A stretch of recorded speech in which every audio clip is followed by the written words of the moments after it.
Okay, so I'm now up to chart 9 on my little baby comforter blanket here. If you are actually doing the full-size blanket, then you will have your tractors underneath here.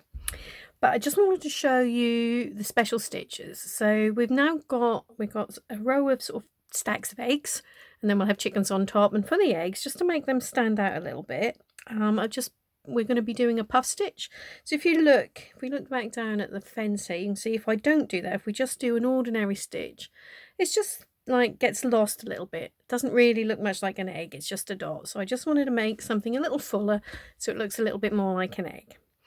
So to do that, we say we're going to be doing a row with some puff stitches in it. So I've done row 1 for chart 9 already.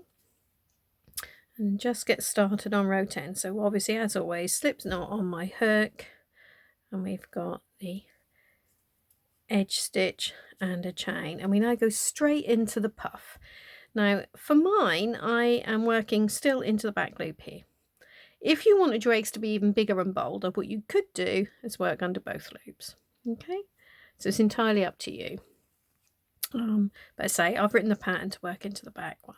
So all we do for a puff is just like a sort of a mini puff, because we're going to be doing it's like half treble 3 together, where normally it would be sort of 4. So we have got yarn round, and then, as I said, insert into that back loop, pull up a loop, yarn over, pull up a loop, yarn over, pull up a loop. So we now should have 2, 4, 6, 7 loops on our hook, yarn over, pull through all of those. So that's how we're doing our puff. We're not now going to do, I know in some patterns with puffs they will then tell you to do a chain to lock that in. We're not going to do that, because if we do, it gets a bit confusing. You've like got an extra stitch then, so that can throw your stitch count out. So what we're going to go straight from that puff, we're going to do an ordinary back loop double crochet in there. Okay, so that's how we do puffs. So now I'm going to do another puff. So yarn over, insert, pull up, and again, and again. Okay, yarn over, pull through all of those. So now we've got a puff. We're now going to do 5 back loop double crochets. 1, 2, 3, 4, 5. So we've got a puff and 5 back loop double crochets. We're now going to do that again. So you do that twice. So this is now like half of the first stack that goes upwards, and we're now going to start another stack, but like a point down. Okay, if that makes sense. So yarn over,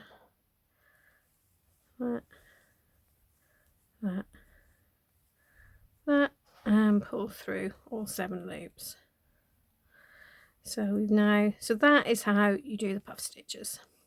So just carry on following the pattern like so, and then when you've done that row, come back and we will go through what we do on the next row together. Okay, so that is row 2 done.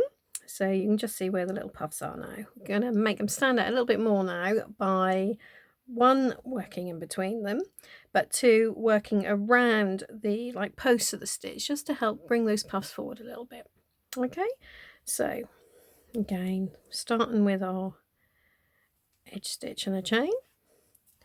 So front post stitch is nice and easy. It's just a front post double crochet. So insert your hook around the stitch rather than in the top of it, and work your double crochet. Then we've got our front loop treble there, and again round the puff we're going to do another front post double crochet, well, front post stitch, and that is all there is to it. Now all you need to make sure is that you don't miss any of the stitches right after the puffs, because you say you've just got the one underneath the puff we're going to miss. So we're now going to do our little run of 5 front loop trebles starting there. So that is your other special stitch. So hopefully you can see that they look much more obvious than the little dots down there that we did with the fence.